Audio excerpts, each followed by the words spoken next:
எல்லாருக்கும் வணக்கம்.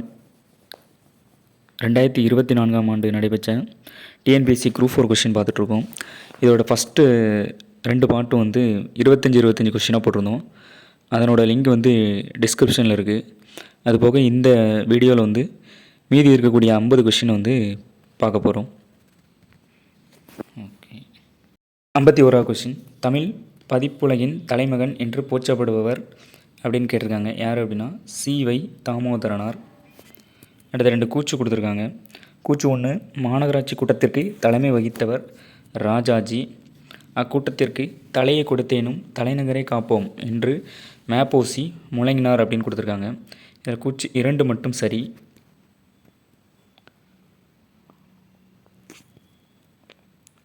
அடுத்து 53ஆவது கொஸ்டின். திருச்சிராப்பள்ளிக்கு அருகில் அமைந்துள்ள அல்லூரில் திருவள்ளுவர் தபச்சாலையை அமைத்தவர் ஈரா இளங்குமரனார். அடுத்த 54ஆவது கொஸ்டின். ராஜராஜ சோழனுக்கு கோயில் கட்ட வேண்டுமென்ற ஆர்வத்தை தூண்டிய கோயில் எது அப்படின்னா ராஜசிம்மேஸ்வரம் கோயில். அடுத்த 55. குந்தி தின்றால் குன்றும் கரையும் என்னும் பழமொழி உணர்த்தும் பொருளை எழுதுக. குந்தி தின்றால் குன்றும் கரையும் என்னும் பழமொழி உணர்த்தும் பொருளை எழுதுக. உழைக்காதவன் செல்வம் அழியும். 56. அகர வரிசைப்படுத்துக. இதில் ஃபஸ்ட்டு என்னது வரும்? உ. அடுத்து கணப்பாறை, தவில், நாகசுரம், படகம், மகுடி. மணக்குரங்கு என்னும் சொல்லிற்குரிய இலக்கண குறிப்பு தருக. மணக்குரங்கு என்னும் சொல்லிற்குரிய இலக்கண குறிப்பு தருக. உருவகம். அடுத்து பொருந்தா சொல்லை கண்டறிக.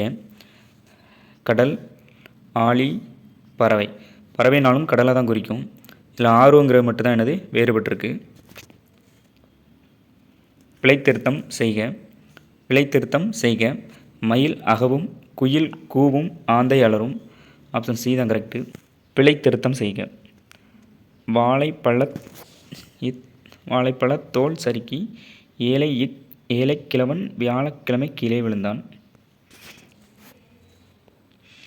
பிறவினை சொற்களை கண்டறிய.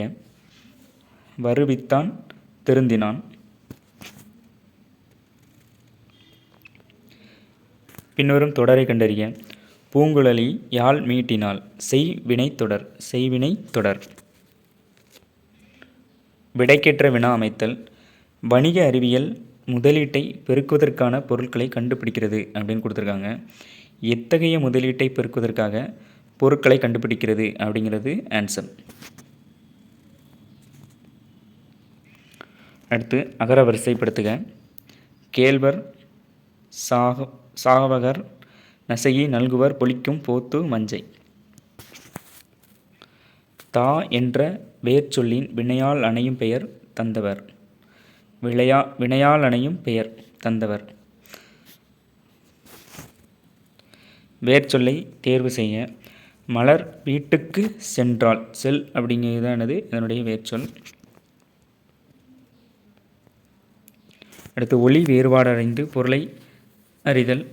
சூழ், சூழ், சூழ் அப்படின்னு கொடுத்துருக்காங்க. சூழ்ங்கிற கற்பம், சூழ்ங்கிற சுச்சு, சூழ்ங்கிறது சபதம். விலையச்ச தொடரை கண்டறிய. எங்களூரில் புலவர் ஒருவர் வாழ்ந்தார்.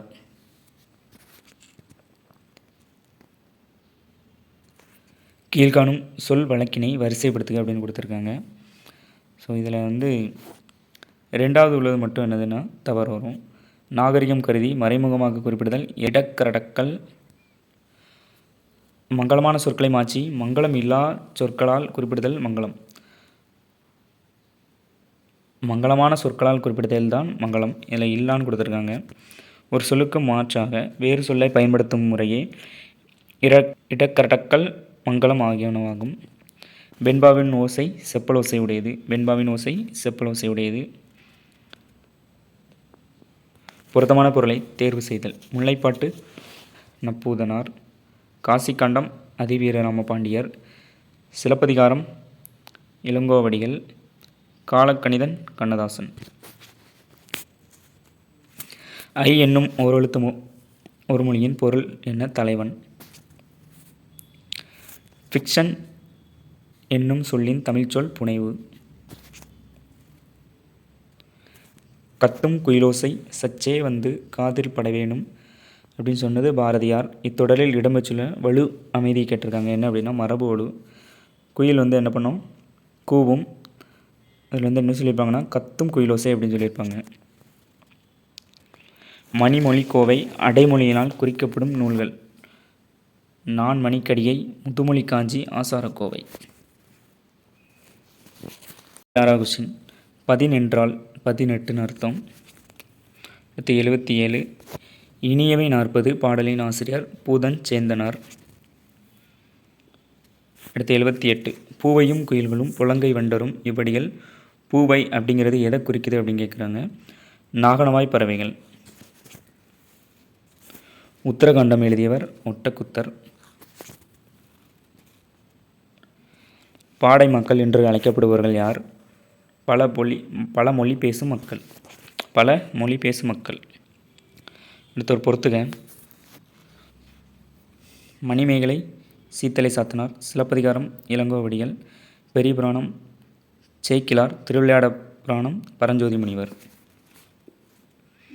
முடிகளி வேந்தர் மூவருக்கும் உரியது என அழைக்கப்படும் காப்பியம் சிலப்பதிகாரம்.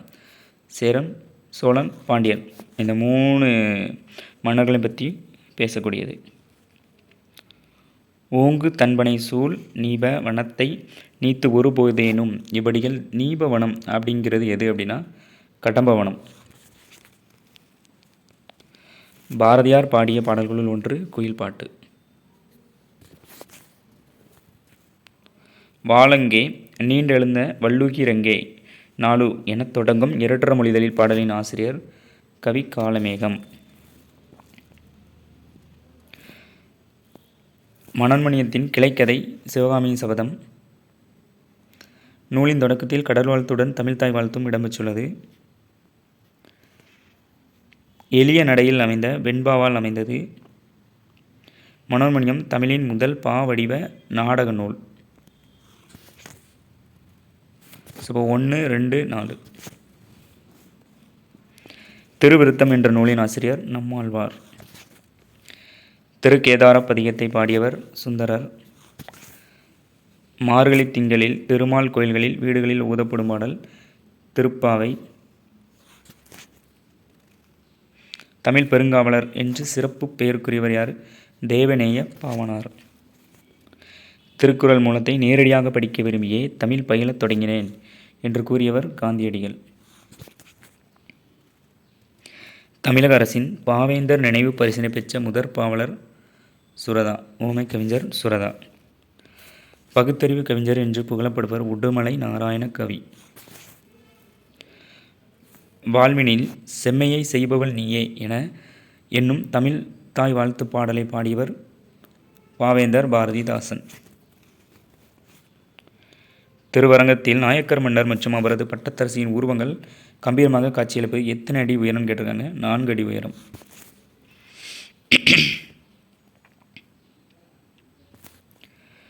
அசராபியாசம் எழுத்து பயிற்சி, வித்யாராபியாசம் கல்வி பயிற்சி, வித்யாரம்பம் கல்வி தொடக்கம், சீதாள பத்திரம் என்றால் தாளை மடல். எனக்கு வறுமையும் உண்டு, மனைவி மக்களும் உண்டு, அவற்றோடு மானமும் உண்டு என்று கூறியவர் தேவநேய பாவாணர். படைப்பாளன் தன் கருத்துக்களை உணர்ச்சிகளோடு வெளிப்படுத்தும் வடிவம் கவிதை.